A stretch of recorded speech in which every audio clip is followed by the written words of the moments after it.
So I just drove my dad to the airport, and it was pouring rain. It was terrible. There was so much spray on the highway that you couldn't, it looked like it was thick fog. You could hardly see anything.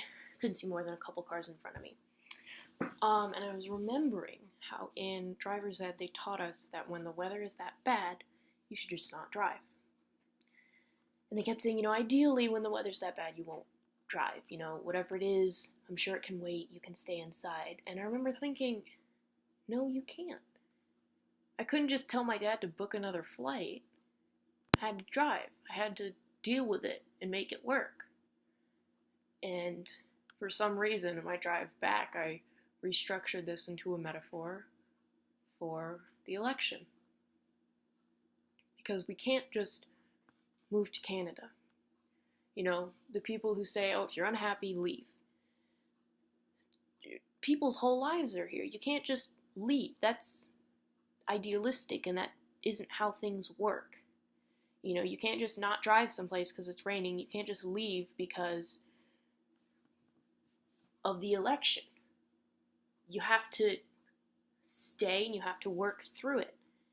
And with this election, I know that I, for one, am not happy, and I am a little afraid for my rights as a queer woman. I'm not feeling 100% confident, but I can't just leave. And I know I tweeted a whole bunch about moving to Greece, guys, but I can't. My life is here. I'm going to college. All my friends and my parents are here.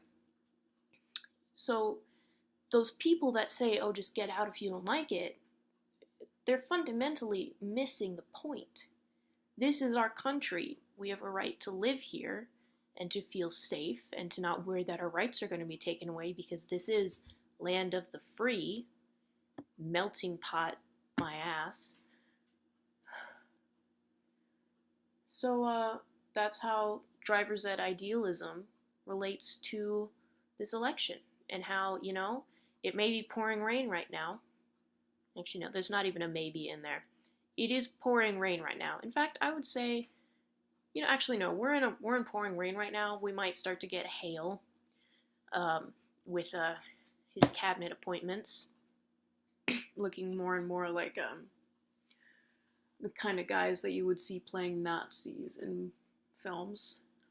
But for now it's pouring rain, but we still gotta drive. Because you can't just quit the country. Because believe me, if you could just quit a country, I'd quit this one. And everyone's been saying it. I'm not saying anything new. Everyone's saying the same things about you can't quit, you gotta keep working, democracy happens every day. My 2 cents on my laptop with my breakout. Keep driving. Keep driving. Because you know what? They want us to leave. If anything, stay out of spite. That's what I'm doing. We can win this one. I don't have a way to end this, so I'm just going to end it by saying the map behind me is mirrored and it's bothering me.